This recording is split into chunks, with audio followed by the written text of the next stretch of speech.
2 दिन पहले उनकी शादी की 8वीं सालगिरह थी, लेकिन हिरेन भूल गया और ऊपर से घर भी लेट आया। फिर तो कहना ही क्या, बहुत झगड़े थे दोनों उस दिन। गुस्सा ठंडा हो जाने पर हिरेन ने अपनी पत्नी को मनाने की कोशिश भी की, लेकिन मैडम तो मैडम होती है, मर्जी चाहे माफ करे, न चाहे तो ना करे। शादी के कुछ साल तक तो सब कुछ ठीक था, लेकिन धीरे धीरे प्यार की जगह कड़वाहट ने ले ली और रोमांस की झगड़े ने। अब तो एक दूसरे के प्रति सम्मान के बीच में उनका स्वाभिमान आने लगा था। एक समय था जब दोनों को लगता था कि वे एक दूसरे के बिना जी नहीं पाएंगे, मगर आज वही दो प्रेमी एक ही छत के नीचे अजनबियों की तरह जी रहे थे। आखिर कोई अपनी मैरिज एनिवर्सरी कैसे भूल सकता है। वह मुझे अब पहले जितना प्यार नहीं करता, सोफे पर बैठी त्रिवेणी के मन में ख्याल आया।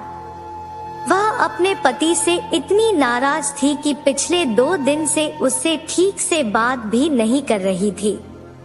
तभी दरवाजे की घंटी बजी। उसने जाकर दरवाजा खोला। सामने बारिश में भीगा हुआ हिरेन खड़ा था। हाथों में फूलों का गुलदस्ता था और चेहरे पे मुस्कान। लेकिन त्रिवेणी अभी भी माफ करने के मूड में नहीं थी। उसने गुलदस्ते को नीचे फेंक दिया और फिर से झगड़ने लगी। तुम्हें क्या लगता है, इस तरह से मुझे गुलदस्ता देने से मैं बात को भूल जाऊंगी?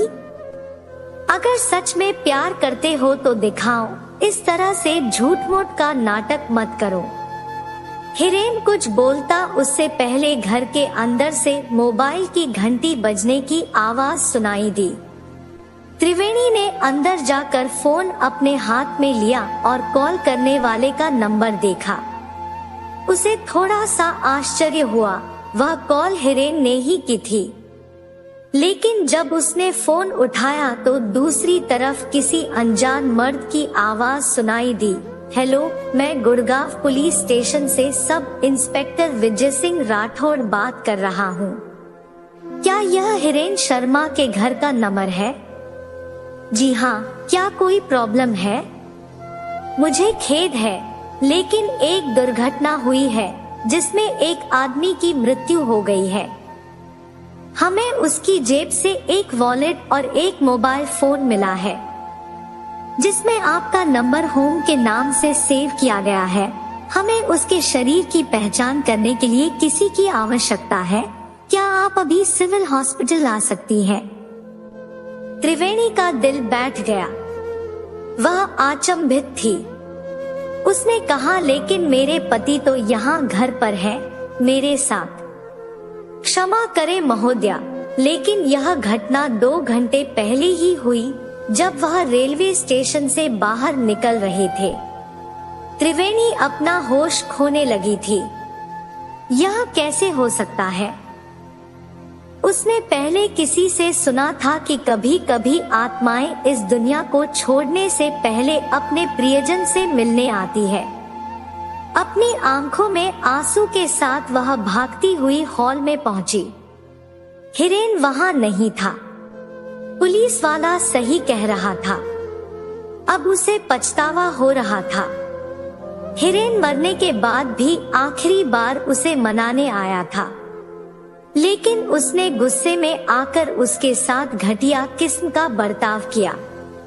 कितनी झल्ली हूँ मैं, वह रोती हुई फर्श पर बैठ गई। उसने अपना मौका खो दिया था हमेशा के लिए। उसे पुराने दिनों की घटनाएं याद आने लगी।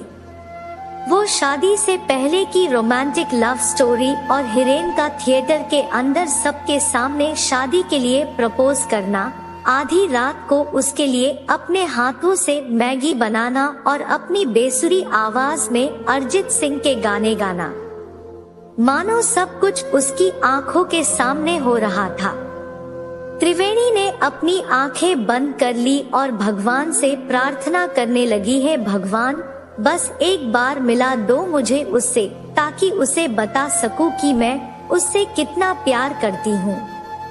तभी अचानक बाथरूम में से आहट सुनाई दी। दरवाजा खुला, हिरेन बाहर आया और बोला, स्वीट हार्ट, मैं तुम्हें बताना भूल गया कि आज शाम को ट्रेन में आते वक्त मेरा वॉलेट और मोबाइल चोरी हो गया है। त्रिवेणी दौड़ती हुई उसके पास गई और गले लिपट गई। कभी कभी हम एक पल के मूल्य को तब तक नहीं जान पाते जब तक कि वह गुजर नहीं जाता। यह तो सिर्फ एक काल्पनिक कहानी थी, परंतु जीवन आपको दूसरा मौका नहीं देगा, इसलिए उस एक मौके को अपने हाथ से फिसलने मत दे। और चूंकि यह कोई नहीं जानता कि वह आखिरी पल कब आएगा, इसलिए अपने प्रियजनों के साथ हमेशा ऐसा व्यवहार करें मानो आप उनसे आखिरी बार मिल रहे हो। यही ट्रू लव स्टोरी का सीक्रेट है। दोस्तों, आप लोगों को कैसे लगी यह कहानी कमेंट बॉक्स में जरूर बताइए। वीडियो को लाइक करो, चैनल को सब्सक्राइब करो। हम आपके लिए ऐसी कहानी लाते रहेंगे। धन्यवाद।